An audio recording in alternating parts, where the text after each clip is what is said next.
Mi madre me obligó a olvidar a mi padre muerto para aceptar al bebé de su nuevo esposo. Se casó 3 semanas después del funeral. Borró todas sus fotos. Pero cuando cumplí 18 años, huí de casa. Y ahora ella dice que soy un hijo malagradecido. Tengo 22 años, trabajo en una tienda de electrónica, y hace como 6 meses que no hablo con mi madre, y la verdad es que no sé si alguna vez vuelva a hacerlo. Sé que suena heavy, tipo, es tu mamá, ¿no? Pero cuando te cuente todo lo que pasó, vas a entender por qué llegué a este punto. Supongo que debería empezar desde el principio, cuando tenía como 7 años y mis padres se divorciaron. Mi hermana Abigail tenía 9, y aunque éramos chicos, no fue tan traumático como suena porque ya sabíamos que las cosas no estaban bien entre ellos. Se la pasaban peleando, ya sabes. Esas peleas donde intentan hablar bajito, pero igual los escuchas desde tu cuarto. Y eventualmente ni siquiera se molestaban en disimular. El divorcio fue medio raro, pero también como un alivio. ¿Me explico? Porque al menos ya no había esa tensión constante en la casa. La cosa es que después del divorcio, las cosas se calmaron bastante. Papá se mudó a un departamento no muy lejos, como a 20 minutos, y nosotros nos quedamos con mamá en la casa. Teníamos un arreglo de custodia compartida que funcionaba bien. Tipo, pasábamos fines de semana alternados con papá y algunas tardes entre semana. Mamá parecía estar bien. O eso pensábamos Abigail y yo. Se enfocó mucho en su trabajo. Era contadora en una empresa mediana, y por un tiempo todo fue relativamente normal. Yo estaba en la primaria, jugaba fútbol los sábados, tenía mis amigos del barrio, y aunque extrañaba tener a papá en casa todo el tiempo, no era terrible. Papá siempre fue un buen padre. Nunca faltó a los pagos. Siempre llegaba puntual a recogernos. Nos llevaba a comer helado y cosas así. Era callado pero cariñoso, ¿sabes? De esos papás que no son súper expresivos, pero sabes que daría lo que fuera por ti. Pasaron como 4 años así. Yo tenía 11 y Abigail 13, cuando mamá empezó a salir con Gregory. Nos lo presentó tipo casual, como, hey chicos, este es mi amigo Gregory, vamos a ir al cine juntos. Gregory era raro, no de mala manera, solo, raro, súper callado, medio torpe socialmente. Trabajaba en algo de sistemas o computadoras, no me acuerdo exactamente. Lo que sí recuerdo perfectamente es que tenía un bebé, Daniel, que tendría como 6 meses en ese momento. La mamá del bebé no estaba en la foto. Nunca supimos bien qué pasó ahí, si se habían divorciado o qué, pero Gregory era padre soltero con este bebé. Y aquí es donde las cosas empezaron a ponerse raras de verdad. Mamá se obsesionó con ese bebé. No sé cómo más describirlo. Literalmente de la noche a la mañana, dejó de ser nuestra mamá y se convirtió en la mamá de Daniel. Cada vez que Gregory venía a la casa, que era cada vez más seguido, mamá pasaba todo el tiempo cargando al bebé, hablándole en esa voz ridícula que usa la gente con los bebés, comprándole ropa y juguetes. Al principio Abigail y yo pensamos que era tierno, tipo, ok, a mamá le gustan los bebés, tiene sentido, pero luego se puso intenso. Mamá empezó a hablar de Daniel como si fuera su hijo, diciendo cosas como, mi bebé necesita esto, o tengo que llevar al bebé al doctor. Y Gregory solo la dejaba. Creo que estaba feliz de tener ayuda porque ser padre soltero con un bebé debe ser agotador. Cuando yo tenía como 14 años, papá murió. Fue un accidente de auto, súper repentino, tipo, lo vimos el viernes para cenar pizza y el domingo nos llamaron del hospital para decirnos que había tenido un accidente en la autopista y no lo había logrado. Todavía no puedo pensar mucho en eso sin sentir como si alguien me apretara el pecho, ¿sabes? Tenía 14 años, Abigail 16, y nuestro papá simplemente ya no estaba. Fue devastador. Abigail se encerró en su cuarto por semanas. Yo dejé de ir a la escuela por un tiempo. Todo era como estar en una niebla constante donde nada se sentía real. Y aquí viene la parte que todavía me hace hervir la sangre. Mamá y Gregory ya estaban planeando su boda. Tenían fecha y todo. Era como para 2 meses después de que papá murió. Y cuando digo que papá murió, y esperarías que mamá pospusiera la boda o algo, pues no. La hizo exactamente como estaba planeada. 3 semanas después del funeral de papá. 3 semanas. Abigail le suplicó que esperara. Tipo, mamá, ¿en serio? Acabamos de enterrar a papá. No podemos tener un poco de tiempo para procesar esto. Pero mamá dijo que no, que ya habían pagado todo, que Gregory y Daniel la necesitaban, que la vida seguía. Así que ahí estábamos, 3 semanas después de perder a nuestro padre, en una boda fingiendo estar felices mientras mamá se casaba con Gregory y básicamente adoptaba a Daniel como su hijo. Después de la boda, las cosas fueron de mal en peor. Mamá empezó a actuar como si papá nunca hubiera existido. Quitó todas sus fotos de la casa, hasta las fotos donde estábamos Abigail y yo con él. Cuando le preguntamos por qué, dijo que era tiempo de empezar de nuevo, que necesitábamos enfocarnos en nuestra nueva familia. Nuestra nueva familia. Como si pudiera simplemente reemplazar a un papá que acababa de morir con un tipo callado y su bebé. Y lo peor, lo que realmente me hizo empezar a odiarla, fue lo que hizo con nuestros abuelos paternos. Nuestros abuelos, obviamente, querían seguir viéndonos. Acababan de perder a su hijo, éramos todo lo que les quedaba de él. Mamá tenía la custodia completa ahora que papá había muerto, así que técnicamente ella decidía.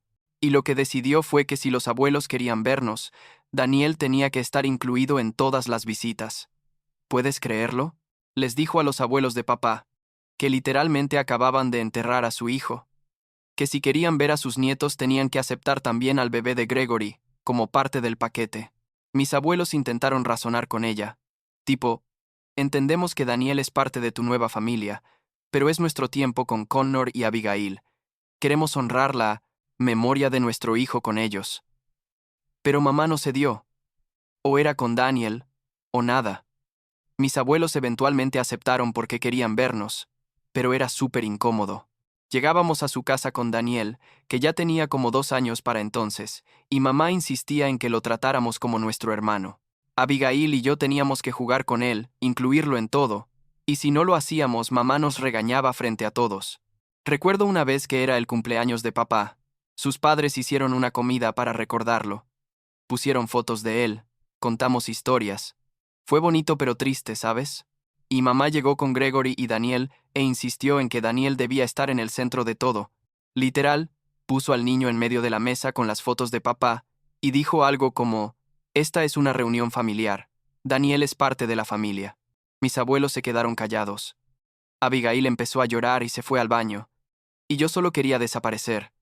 Eso siguió por años, tipo, toda mi adolescencia fue esta dinámica tóxica donde mamá intentaba obligarnos a aceptar esta nueva familia que ella había creado mientras borraba cualquier rastro de papá. No podíamos mencionar a papá sin que ella se pusiera a la defensiva o cambiara el tema. No podíamos tener fotos de él en nuestros cuartos sin que ella hiciera comentarios como ¿no creen que es tiempo de seguir adelante? Gregory nunca decía nada. Creo que estaba intimidado por mamá o simplemente no quería meterse en problemas, solo iba con la corriente. Y Daniel, el pobre niño no tenía idea de todo el drama. Solo era un niño siendo niño. Cuando cumplí 18 años, ya no aguantaba más. Había empezado a trabajar en una tienda de electrónica medio tiempo mientras terminaba la preparatoria, había ahorrado algo de dinero, y mi novia Victoria, que tenía como 6 meses siendo mi novia en ese momento, me ofreció que me mudara con ella. Bueno, técnicamente era el departamento de sus papás, pero ellos estaban bien con que yo me quedara ahí si pagaba una parte del alquiler. Así que eso hice. Una tarde, mientras mamá estaba en el trabajo, empaqué mis cosas, le dejé una nota diciendo que me mudaba pero que seguiría en contacto, y me fui. No fue dramático ni nada. Solo me fui. Mamá obviamente se puso furiosa. Me llamó como 1000 veces ese día. Me mandó mensajes diciendo que era un desagradecido, que cómo podía abandonar a mi familia así, que Daniel me necesitaba. Daniel me necesitaba. Un niño de 5 años que básicamente era un extraño para mí, según ella me necesitaba. Ignoré la mayoría de los mensajes. Solo le respondí que necesitaba mi espacio, que ya era adulto y podía tomar mis propias decisiones. Abigail todavía vivía en casa, pero ella tenía 20 y estaba en la universidad, pasaba la mayor parte del tiempo en el campus, de todas formas, así que no estaba mucho ahí. Pensé que mamá eventualmente se calmaría y las cosas mejorarían, pero no. Como 2 semanas. Después de que me mudé, apareció en mi trabajo. En plena hora del almuerzo, entró a la tienda como huracán y empezó a gritarme frente a clientes y mis compañeros sobre cómo era un mal hermano, cómo estaba siendo egoísta, cómo Daniel preguntaba por mí, y yo lo estaba lastimando al irme. Mi manager tuvo que pedirle que se fuera o llamaría a seguridad. Fue humillante. Tipo, nunca me había sentido tan avergonzado en mi vida. Mis compañeros después me preguntaban si estaba bien, y yo no sabía ni qué decirles. Después de eso, empezaron los mensajes constantes. Mensajes de texto, correos de voz, hasta me mandaba cartas al departamento de Victoria, aunque no sé cómo consiguió la dirección. Siempre era lo mismo, que era un mal hijo, que estaba destruyendo a la familia, que necesitaba volver a casa y ser el hermano mayor que Daniel necesitaba. En ningún momento preguntaba cómo estaba yo, si estaba bien, si necesitaba algo. Todo era sobre Daniel, Daniel, Daniel, como si mis sentimientos, mi dolor por papá, todo eso no importara. Un día, como 3 meses después de que me mudé, estaba en el departamento con Victoria viendo una película cuando tocaron la puerta. Victoria fue a abrir, y era mamá. Se metió sin ser invitada, y empezó a gritarme ahí mismo en la sala. Decía que yo no merecía ser parte de la familia, que había elegido ser un extraño, que si no quería a Daniel entonces ella no me quería a mí. Victoria intentó intervenir, tipo muy educada diciéndole a mamá que necesitaba calmarse o tendría que irse, pero mamá la ignoró completamente. Siguió gritándome por como 10 minutos, diciendo cosas horribles, y eventualmente, Victoria amenazó con llamar a la policía, y mamá se fue. Pero antes de irse, dijo algo que nunca voy a olvidar. Dijo, tu padre estaría avergonzado de ti, y se fue dando un portazo. Eso me rompió, no voy a mentir. Lloré esa noche por primera vez en años, porque lo peor es que parte de mí se preguntaba si tenía razón, ¿sabes? Como, ¿era yo el malo aquí? ¿Estaba siendo egoísta? Pero Victoria me ayudó a ver que no, que lo que mamá estaba haciendo era manipulación pura, que yo tenía derecho a establecer límites y vivir mi vida sin que me obligaran a aceptar una dinámica familiar que me hacía miserable. Abigail también me apoyó, de hecho ella ya casi no iba a casa para ese entonces, pasaba todo su tiempo en el campus o con amigos porque tampoco soportaba la situación. Al día siguiente bloqueé el número de mamá. En mi teléfono, en redes sociales, todo. Necesitaba paz, y mientras pudiera contactarme no la iba a tener. Abigail hizo lo mismo eventualmente, como un mes después cuando mamá empezó a presionarla para que me convenciera de volver. Las dos simplemente cortamos contacto con ella, con Gregory, con Daniel, con todo ese mundo que mamá había construido donde nosotros éramos los villanos por no olvidar a nuestro padre muerto. Hace como 3 meses mi tía Margaret, la hermana de mamá, me contactó. Tía Margaret siempre fue neutral en todo esto. Tipo, entendía a ambos lados pero no tomaba partido. Me dijo que mamá estaba contándole a toda la familia que Abigail y yo la habíamos abandonado sin razón, que éramos hijos malagradecidos que la habían dejado sola con un niño pequeño. Ni siquiera mencionaba a Gregory en su versión de los hechos. Era como si ella fuera madre soltera. Tía Margaret me preguntó qué había pasado realmente, y le conté todo, desde el principio hasta el final. Se quedó callada un rato después de que terminé, y luego solo dijo, lo siento mucho, Connor, no sabía que las cosas estaban tan mal. La semana pasada me junté con Abigail en una cafetería cerca de su universidad. No habíamos hablado en persona en un tiempo, solo mensajes aquí y allá, y necesitábamos hablar de todo esto. Abigail está estudiando psicología, lo cual es irónico pero también tiene sentido, y me dijo que había estado trabajando mucho en terapia, todo lo relacionado con mamá y papá. Me dijo que había llegado a aceptar que mamá probablemente nunca va a cambiar, que por alguna razón necesitaba reemplazar a papá completamente y crear esta nueva familia perfecta en su cabeza, y que nosotros no encajábamos en esa visión porque le recordábamos lo que había perdido o lo que sea.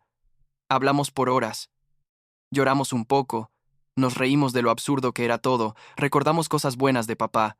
Abigail me contó que ha estado visitando a los abuelos sin decirle a nadie, que ellos están bien, pero obviamente tristes de que todo se haya puesto así. Me dijo que debería ir a verlos, que probablemente les haría bien. Y tiene razón, debería. Creo que lo haré pronto. No sé si algún día vuelva a hablar con mamá. Parte de mí extraña tener una mamá, ¿sabes? Como la mamá que tenía antes de que todo esto pasara. Pero esa persona ya no existe. O tal vez nunca existió realmente. Victoria me dice que la puerta está abierta si algún día mamá se disculpa de verdad y reconoce el daño que hizo, pero honestamente no creo que eso pase. Y está bien, supongo. He construido mi propia vida. Tengo gente que me quiere de verdad. Tengo mi trabajo. Tengo a Abigail. Tengo a Victoria. No es perfecto. pero es mío, y nadie está intentando obligarme a ser alguien que no soy o a olvidar a las personas que amo. Ayer era el cumpleaños de papá. Tendría 52 ahora. Fui al cementerio solo, le llevé unas flores, me senté ahí un rato hablándole de lo que ha pasado. Y me di cuenta de que no necesito el permiso de mamá para recordarlo, para amarlo, para mantenerlo vivo en mi memoria. Eso es suficiente por ahora.